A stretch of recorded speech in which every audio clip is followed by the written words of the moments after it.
Well, good morning and welcome to the First Parish in Lincoln. We are so glad to have you with us as part of our community wherever you are experiencing this service from. We encourage you to lean into being part of this virtual community. It's really helpful to log in, and you can do that by clicking the button on the upper right-hand part of your screen. And we have a time during the service when you can offer prayers. We love to hear prayers from people who are with us online. And we hope that this time together, our words and our music and our prayers bring you what you need this morning. For the last month or so of worship this spring, our worship theme is play. And so we're coming to you this morning from our very own First Parish Playground, and we hope that you can discover or recover a little spirit of playfulness this morning and in the days ahead.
but by a unity of spirit, a shared commitment to growing together spiritually, pursuing social justice, and building together the beloved community, starting right here. I heard someone singing happy birthday up there, and thank you for last week. This morning is actually in the Christian tradition called the birthday of the church. Many places are celebrating Pentecost. We're not going to do that story this morning, but I thought it felt like a fitting framework for diving deeper into our spring worship theme, which is around play. Maybe on your way in somebody offered you a colored pencil or crayon or something, so consider this your permission to doodle as much as your heart desires throughout the service today, and really any Sunday. Miranda reminded me this week that when you're doodling, your brain actually allows yourself to pay attention, maybe even more fully. So, and you'll find if you flip through, there's even a fun little coloring sheet. We're living into our play theme of things lost and found in church. So speaking of playing around, you may notice we like to experiment a little bit around here. So So a little bit later on during our doxology, we're going to be swapping out for some new spring words. So just so you're prepared for that. Same tune, but new words. So welcome in, everyone. I invite you to take a deep breath and just fully arrive. Let your spirit catch up with your body. And welcome yourself, whatever you may be holding. Welcome to you this morning if you are part of the heartbeat of this community day in and day out. Welcome if you are popping in for the first time, or you're new or new-ish. We're so glad you're here and we'd love to get to know you better. Welcome if you're coming back after some time away. A special greeting for those who are joining us online. We're so glad to have you. Please participate, type in the chat, get to know each other, and know that you are fully with us. And so whoever you are, wherever you find yourself on your life or faith journey, we hope that something in our time today is a little medicine for your soul. And so I invite you to rise as you are wanting to this morning in body or in spirit. And we will ground ourselves together with these opening words from the book of Ecclesiastes. Amid the many seasons of our lives, we come together to remember the sacred rhythms of existence. For everything, there is a season, and a time for every matter under heaven. A time to be born and a time to die. A time to plant and a time to pluck out what is planted. A time to break down and a time to build up. A time to weep and a time to laugh. Let us sing.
Hello. Do you just want to sit there today? Or do you want to come up and join me? It's your choice, whichever. there's plenty of room.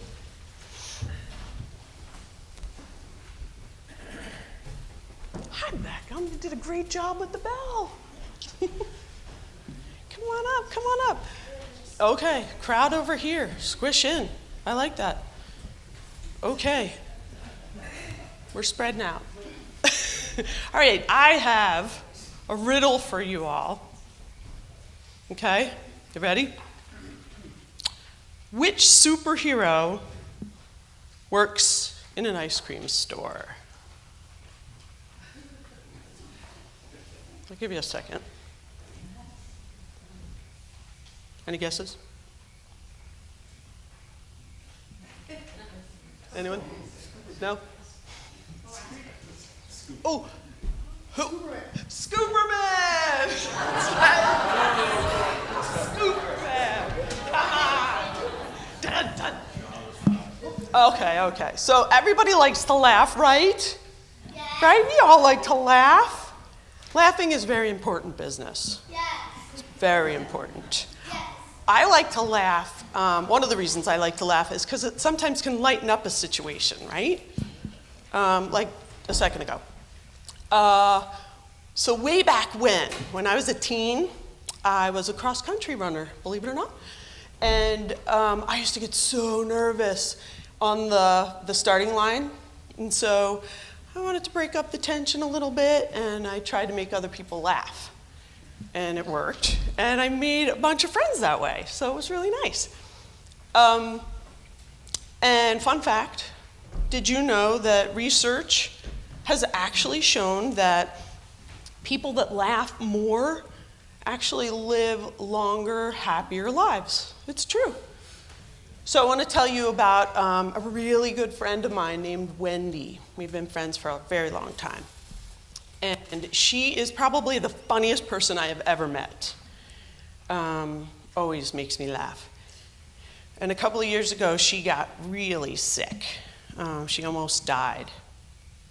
And I think that part of the reason why she got through everything was because she's always been able to laugh, and she has a really good sense of humor. And she is also able to keep her doctor's appointments, so that helps too. But she spreads her joy to me too, because I laugh so hard every time we talk. So she's spreading it. But sometimes laughter can be unkind, right? Has anybody ever been made fun of? I sure have. Yeah, it feels bad, doesn't it? Yeah. And what about those inside jokes? It can feel horrible to be on the outside when people are laughing about something that doesn't include you, right? That doesn't feel good either. So when we are when we go up the hill, we're going to be talking about the Unitarian Universalist principles. And one of the things church tells us to do is we make a promise to each other to be kind and to treat others with respect and compassion. And there's a big connection here. When laughter is combined with kindness, it can be very, very powerful. It's like a spiritual mathematics problem. Here are my props for today. Kindness over love. Hold on. Oh, I can't get these. Okay. Plus laughter. Here, maybe I'll ask you guys to hold these. Beckham, can you hold that one up?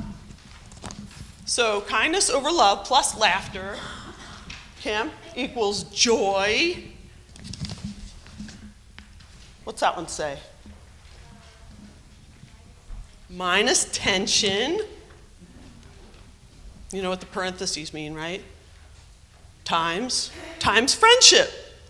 Right? That makes sense, right? Yay. Okay. So when we go from here up the hill, may we all recognize the power of laughter and the importance of humor in our lives and try to laugh every day. But let's also remember that when laughter is combined with love and kindness, it comes from a really good place, and it's actually a spiritual thing to spread joy. So on that note, you can put your papers down, it's okay. Because I'm not so good at, thank you, delivering in front of crowds, I have some helpers who are going to help me with some humor on our way out. And then I think we're gonna sing a song, right? Okay. Okay, so who wants to do the first one? Maddie? Sure. It's all about delivery, don't forget. What do you get when you cross a T-Rex with a lemon? A dinosaur.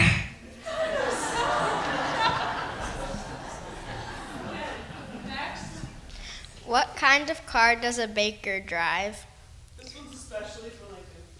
A hybrid. Okay. You want to do this last one? Okay. What do bees do when they move to a new hive? They have a housewarming party.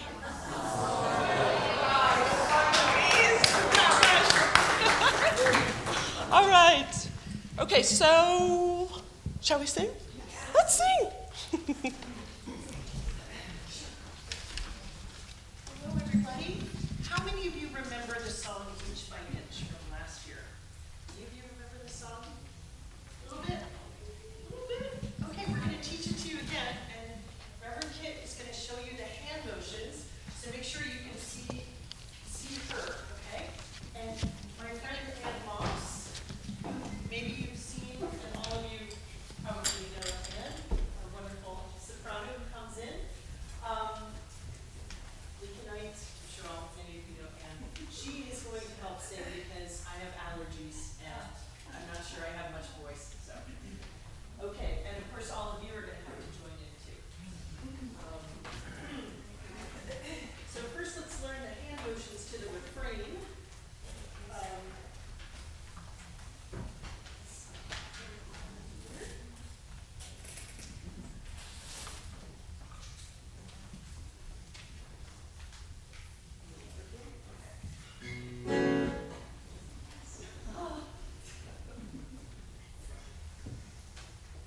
Okay.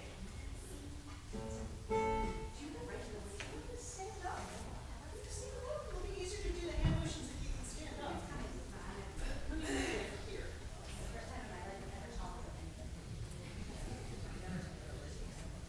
There we go. Wow, everyone's all ready. Okay.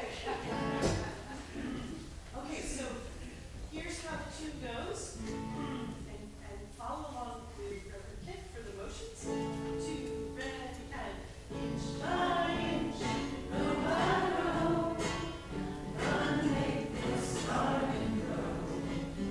All it takes is a rake and a hoe. Hold on. Because my ears are plugged, I have no idea what key that was. What I hope is a liability for musicians is getting a cold or allergies. That's really, all right. Here we go. Okay, let's try this again. Inch by inch, row by row, gonna make this Garden grow. All it takes is a rake and a hoe and a piece of fertile ground. Inch by inch, row by row, someone bless these seeds I sow. Someone warm them from below till the rain comes tumbling down. That was great. Yeah. That was great. Yeah. All right. So now we're going to do the whole thing.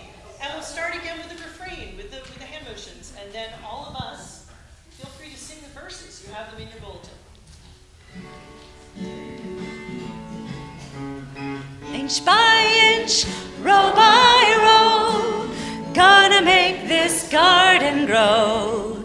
All it takes is a rake and a hoe and a piece of fertile ground. Inch by inch, row by row, these seeds I sow. Someone warm them from below till the rain comes tumbling down.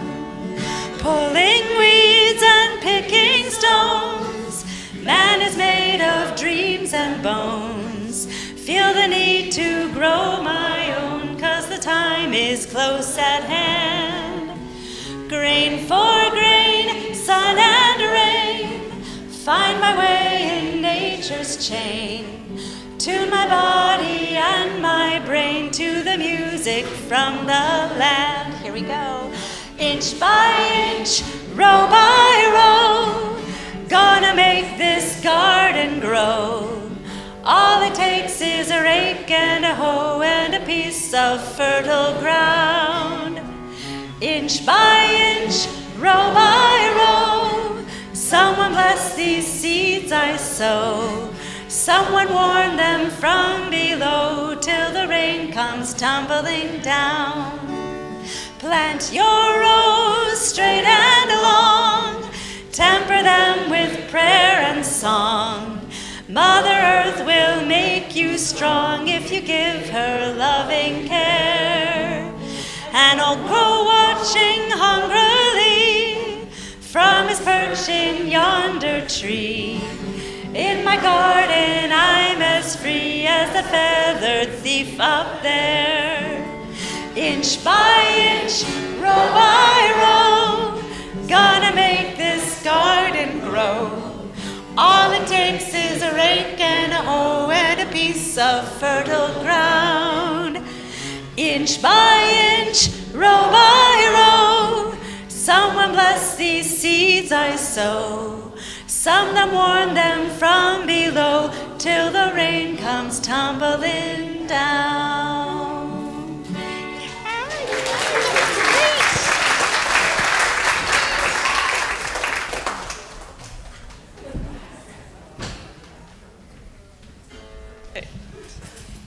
Can we just end with our new benediction? Let us open our eyes to see what is beautiful. Let us open our minds to seek what is true. And let us open our hearts to love one another. Thank you.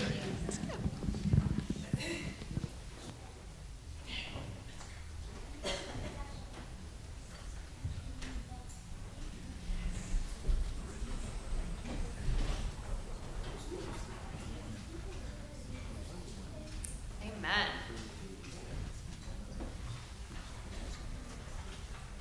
Our first reading this morning is by Anne Lamott from Plan B, Further Thoughts on Faith. Holiness has most often been revealed to me in the exquisite pun of the first syllable, in holes, in not enough help, in brokenness, mess. High holy places with ethereal sounds and stained glass can massage my illusion of holiness.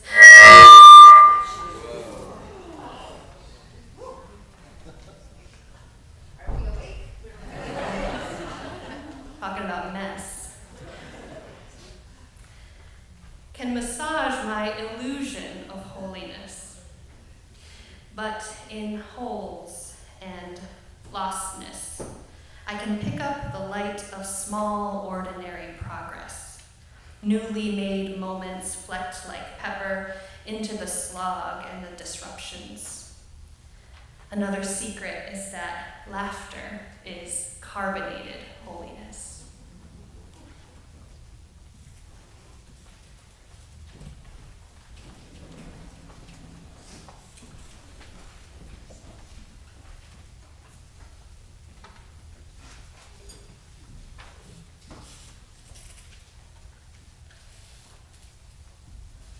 We come down to the time in our service for silent and then spoken prayer. To prepare ourselves, remaining seated, we'll sing hymn number 51 in the gray hymnal. After which, 2 minutes for silent prayer, meditation, and reflection, perhaps punctuated by some of the cartoon stuff on the next page of your order of service.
come now to the time in our service for our community prayers, those things that are on our hearts this morning as we gather together. I invite you to raise your hand, and one of us will bring a mic to you so you can share your prayers with the community. And we ask that you would speak directly into the microphone so everyone can hear. And we also invite those joining us online to write your prayers into the general chat. For what, for whom are we praying this morning?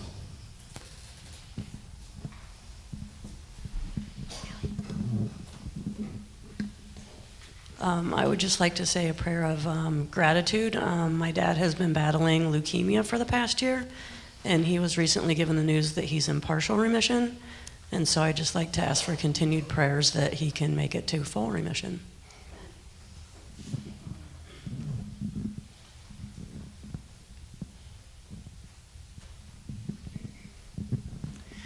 Inch by inch, row by row, made me think today about our little church garden up the hill behind the parish house, and all the people who have contributed to it, who began it, who've worked on it, some have passed on, and yet it continues.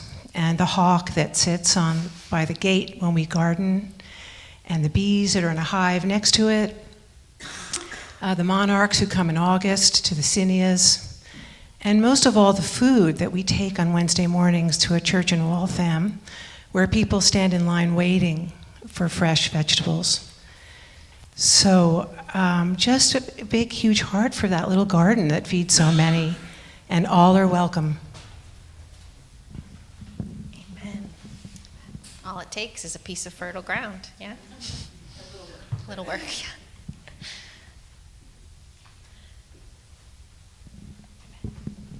A prayer of aspiration for peace. Amen.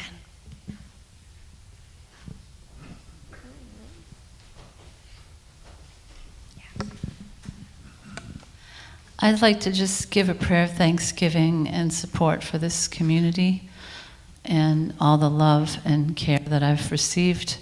Also for my family, my husband and children, and my sister, who's one of my closest friends and brings so much laughter and love into my life. Thank you.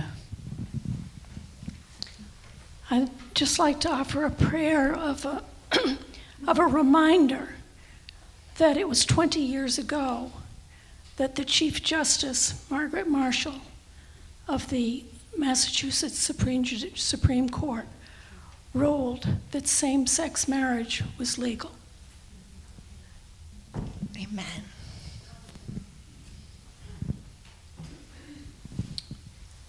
I just want to say a prayer to my brother Will, who was diagnosed with early Alzheimer's at 68, and I just had a wonderful time sharing the Cordova Museum with him, and he's a builder, and so we got to hold up the Rose House. But it's a time to laugh and a time to pray and a time for everything, which is what I read at my mom's funeral when she died of Alzheimer's. So my thoughts are with him.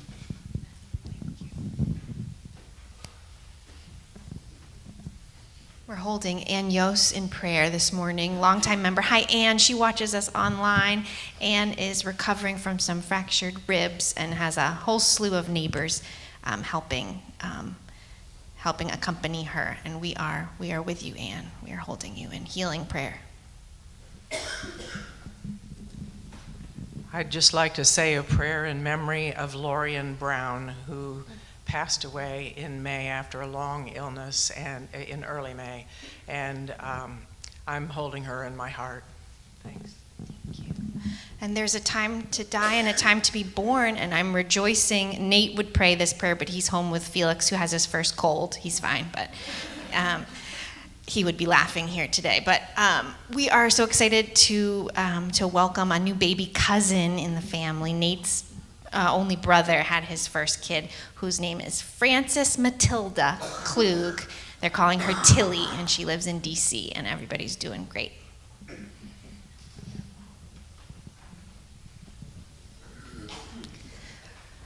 Prayer from the chat from Sarah Andresiak. I offer compassion to the people suffering from brain tumors and gratitude to the multitude of bike riders traveling through Lincoln this morning, raising funds for brain tumor research. May we discover cures for brain tumors in adults and children. Amen. Amen. And now, friends, before we move into the next part of our prayer, because Nate and I are not going to be here next weekend, and next weekend is Sarah's last time before she departs for the summer, not forever, just for the summer. We are going to offer her a little blessing. Can we do that together, church? Okay, so, and you'll get to hear her preach one more time next Sunday. So maybe in the spirit of something warming our hands, we were doing that warm. Can we warm up our blessing hands? And if you'd like to lift them in blessing for our Sarah Kay. Holy One, we thank you for the many ways that Sarah Klakowski has served First Parish in Lincoln this year. As she prepares for her chaplaincy internship in Portland, Maine this summer, may you bless her with courage and strength and patience and curiosity. May her spirit for adventure and her strong sense of compassion guide her. May you walk with her in those days when the work and the schedule feels like a grind. And may you help her find the people who will make her time worthwhile. And as she continues to grow on her journey to ordained ministry, may she bring back some of what she learned to us, as she always does. And all the people said, Amen.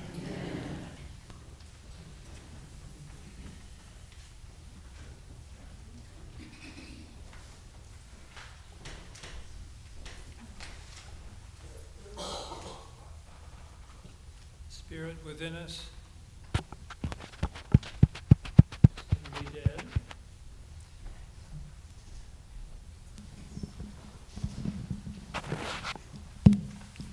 Spirit within us and among us, however we may say your name, help us to make our prayer life, at least sometimes, more exuberant than it tends to be.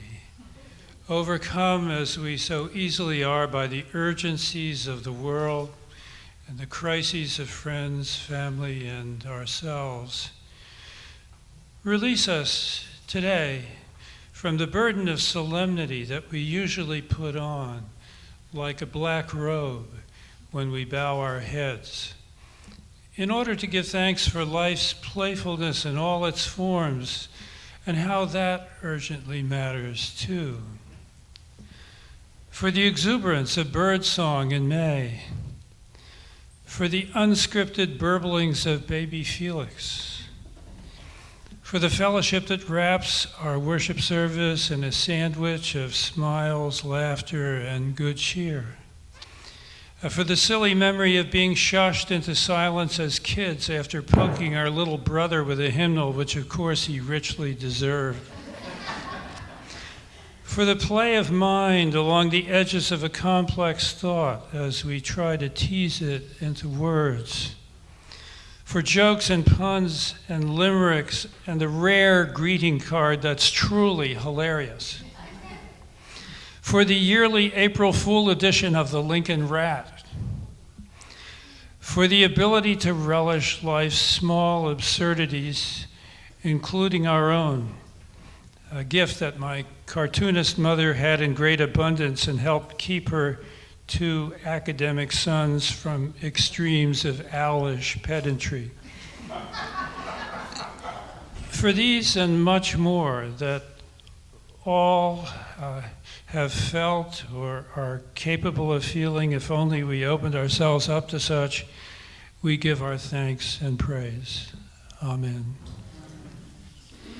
And now, continuing in prayer, will you join me, if you feel moved, in the unison prayer printed in our order of service.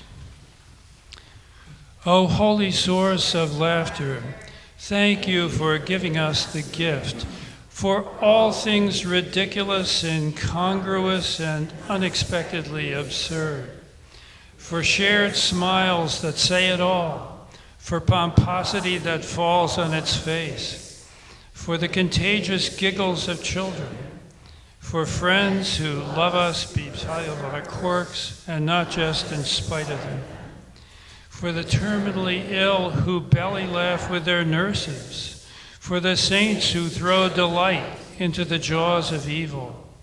O holy source of laughter, thank you for the joy that bubbles up despite everything, for the release valve of our nervous systems, for the threads of connection that join us together, for the reminders to not take ourselves too seriously.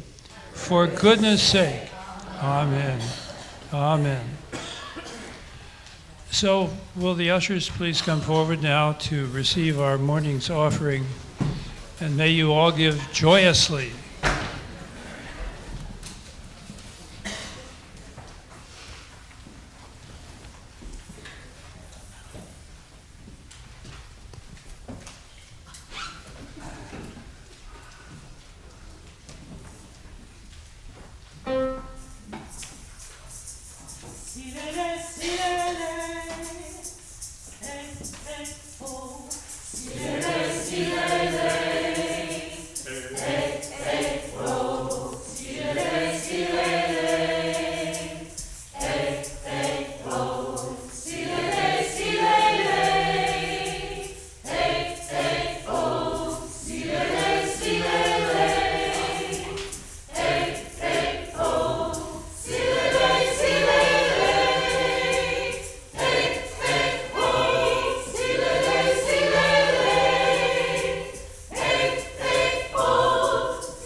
Please join me now in the offertory prayer printed in your order of service. We give thanks for both these gifts and the givers, and we ask that we may use these gifts wisely and well, both to nurture the life of this congregation and to further the goals of justice and peace throughout the world.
Our second reading comes from the book of Genesis. Let's listen for the Spirit to speak.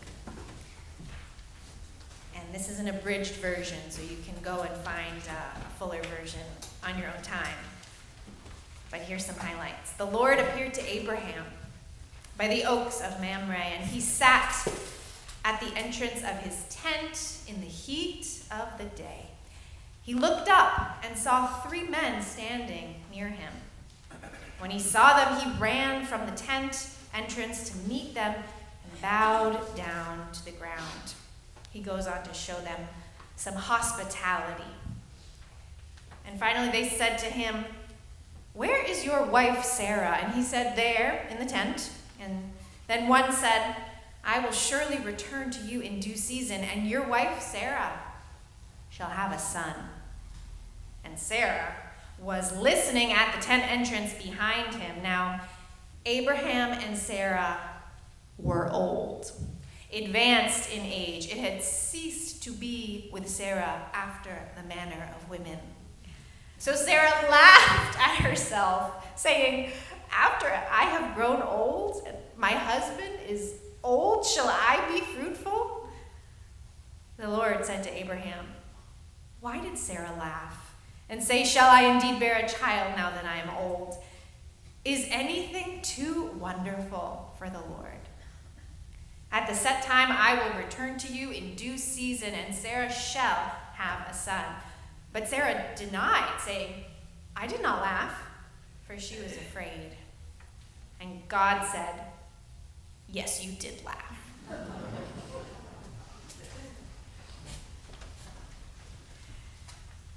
Okay, in honor of our dual spiritual heritage around here at the First Parish in Lincoln, I ask you this.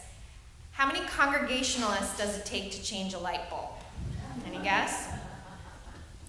At least 15. 1 to change the light bulb, and 2 or 3 committees to approve the change. And at least 1 to provide a casserole. Okay, now on the other hand, how many Unitarians does it take to change a light bulb? Any guesses? 30? Yeah, that's a good guess. We choose not to make a statement either in favor of or against the need for a light bulb. However, if in your own journey you have found that light bulbs work for you, that is fine. You are invited to write a poem or compose a dance about your personal relationship with your light bulb and present it next month at our annual Light Bulb Sunday service, in which we will explore a number of light bulb traditions, including incandescent, fluorescent, long life, and tinted, all of which are equally valid paths to luminescence.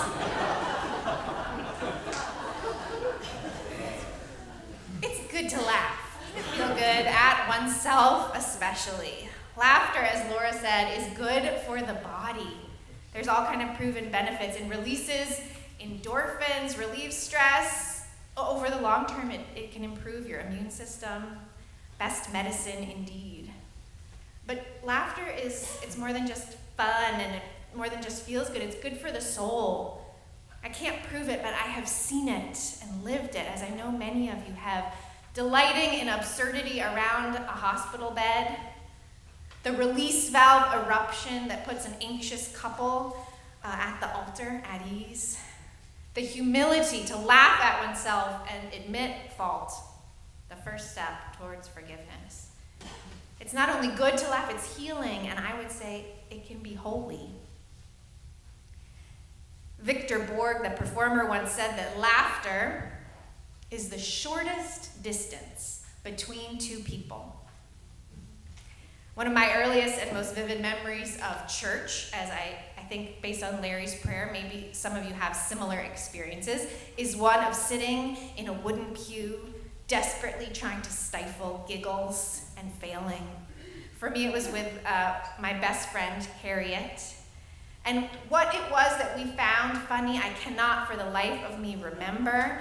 I just remember catching her eye and losing it. Our shoulders shook as if we were little tiny Pentecostals having a spiritual experience, but we were just tweens trying to keep it together. Truly, this is what Anne Lamott calls carbonated holiness. And as anyone who's ever tried to pop open a bottle of champagne, you know it requires some care.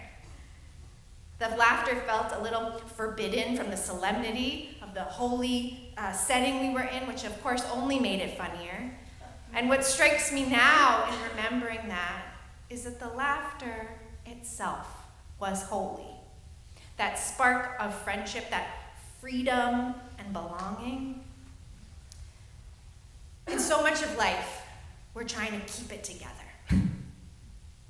But here in this place, we can be real.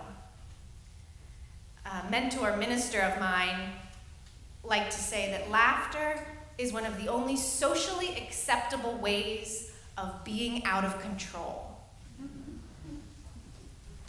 And maybe this kind of a place, we all need a place like this where we can lose it on the regular, so to speak, lose ourselves a bit in order to find something, ourselves, the divine. Speaking of spiritual practices, many of us have probably practiced various forms of yoga.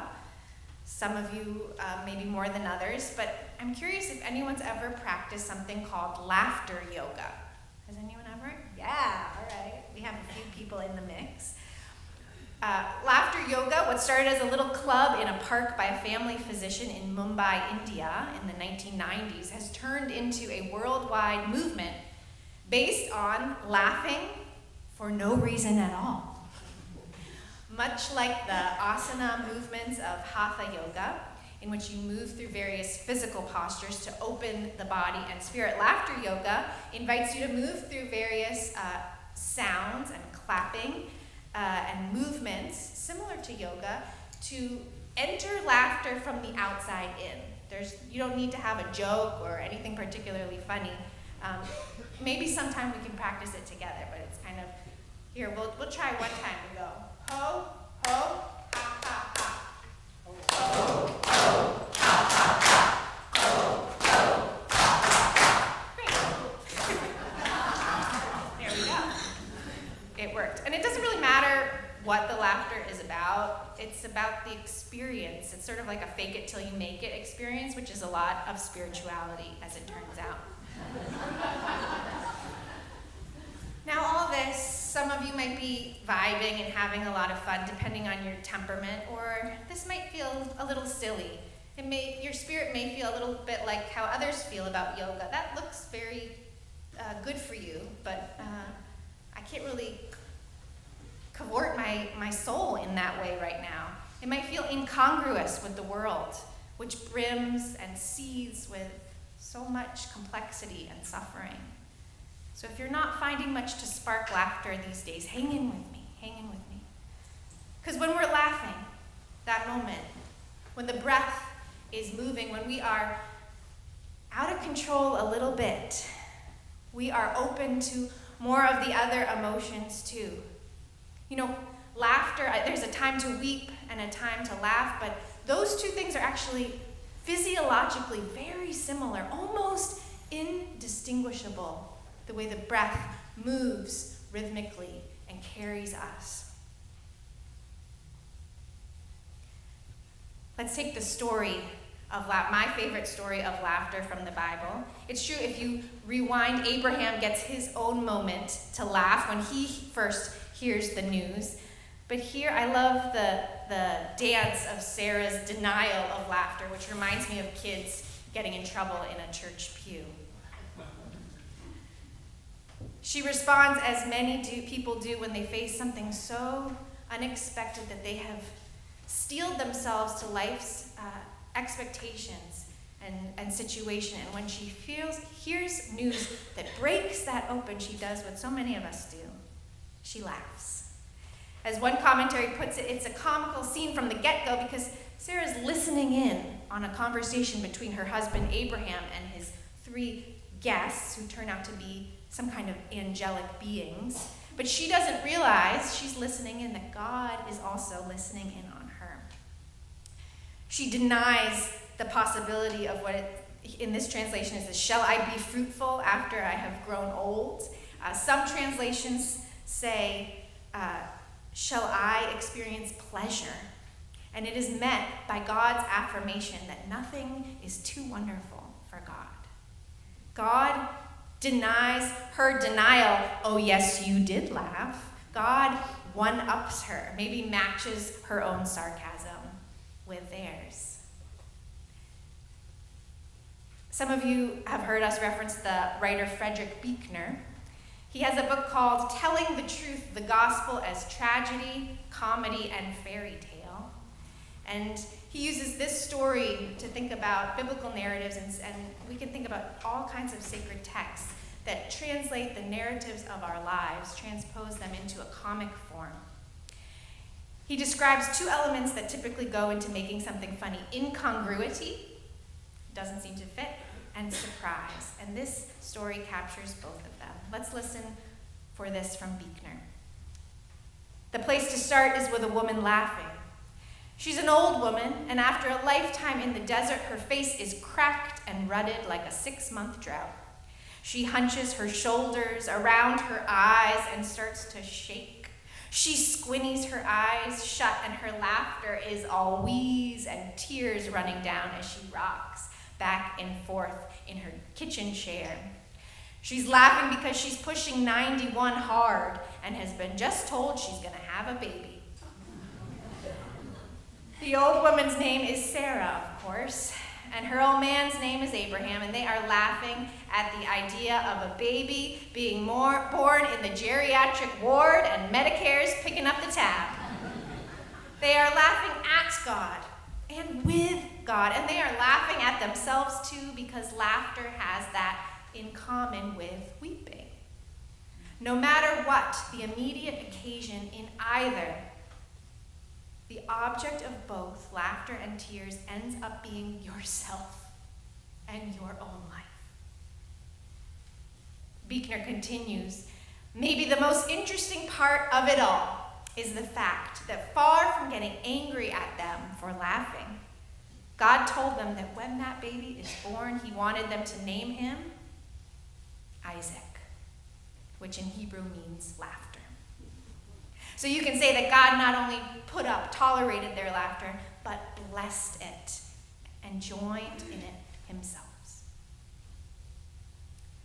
Beloved, you may be wading through some shadows in your own life, shadows of illness, life in a fragile yet miraculous human body, some feeling of incompletion or longing, some challenge keeping you up at night, keeping you at the entrance to your tent in the heat of the day, awaiting what? What news?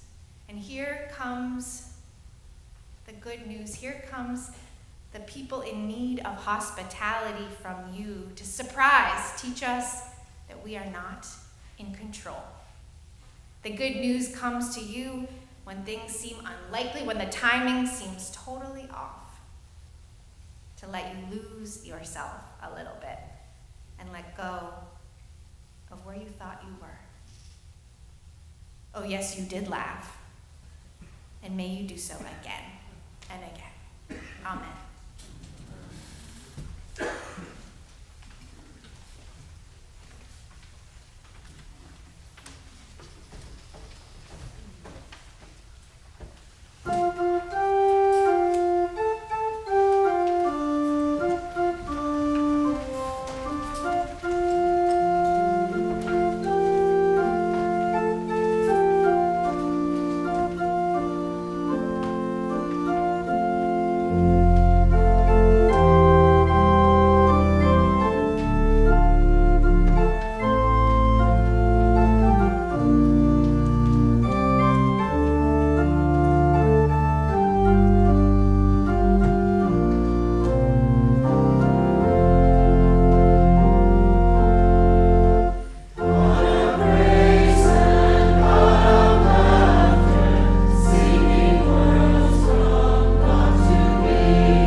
worship of God, to be faithful to the vision of Jesus, to affirm each person's dignity, and to cherish the living earth.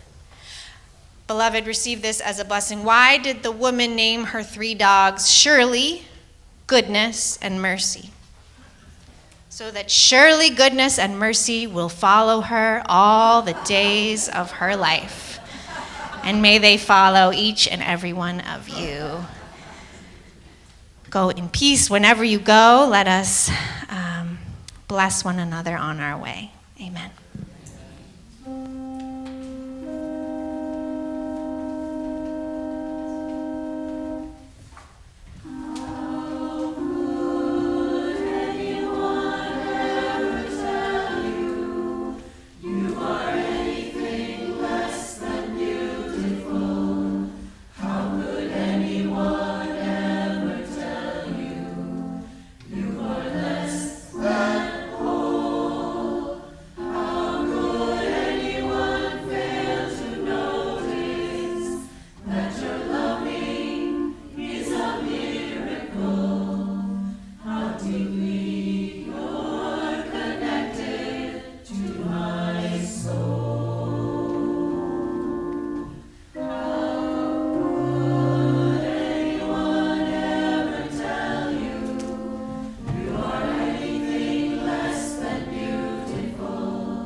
This will not be a surprise to people who have been here for a long time. If you're new, this church is a democracy, which gives us all sorts of opportunities for the absurd. But our annual meeting is announced officially in your bulletin. On Monday, June 3rd at 7 p.m., we'll gather to make important decisions under the gavel of our all-powerful moderator. Not that all-powerful moderator, but the moderator of the church, Barbara Sampson. And we hope everyone will show up and take part in that and help us make important decisions. Thank you, Dwight. This morning, we have a forum directly following, so make your way into the Stearns Room and you will find some beautiful large print materials which are key takeaways from the Next Steps retreat that our strategic planning team led us in last month. You have the opportunity to get some takeaways if you missed it or if you were there, and you'll have a chance to kind of informally vote and share your voice and ideas that you're excited about as we move towards the next page in the future of our congregation. Gina and Sarah and Chris will be leading that time. That starts at 11:30 in the Stearns Room. And then we hope that you will come back at 3 p.m. today in the Stearns Room, or you can join us online for a special screening of the documentary, The Law and the Prophets. This is an incredible, comprehensive documentary that traces the history and the current reality of the occupation in the West Bank in particular, as well as East Jerusalem. And it is created by a member of the Solidarity delegation that I attended, that I participated in February and March. And so the filmmaker and his colleague will be joining us virtually at 5 o'clock for a Q&A. And so I hope that you'll be there. There are several figures that are interviewed in this documentary that I was able to meet. And so I think it's a great opportunity for a next step in terms of hearing from folks directly that are living there, both Palestinians and Israelis as well, who are working towards justice. Thank you, Sarah. Vicki. Thank you. On behalf of the Handbell Choir, I'd like to invite you, if you feel like a trip into Boston, we're playing at the Boston Handbell Festival this Tuesday night at 7:30. It's free. There'll be a free will offering, but there'll be a lot of handbell music. I think there's a Celtics game too, so I don't know. But handbells are real fun to listen to too. So. Gina Halstead with a quick update from the stewardship team. Friends, we are within $5,000 of our goal of $550,000, which is extraordinary. And thank you, those of you who have pledged. And if anybody is still waiting in the wings and waiting for the right moment, this would be it. So thank you very much. Wow.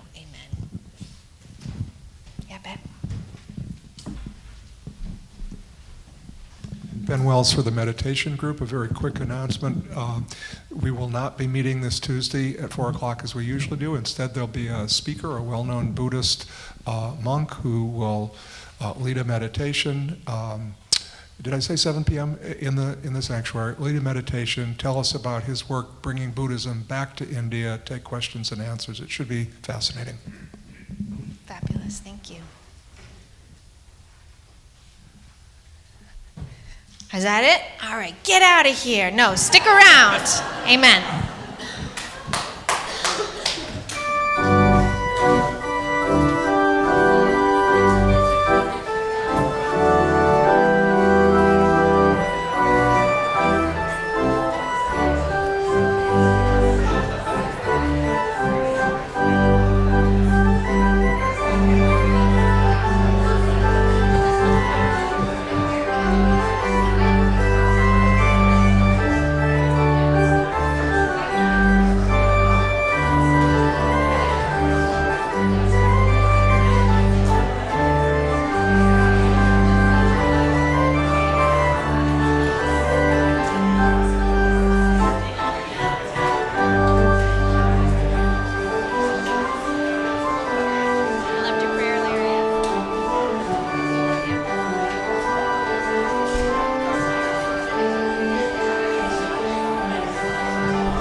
Thank you so much for being with us this morning.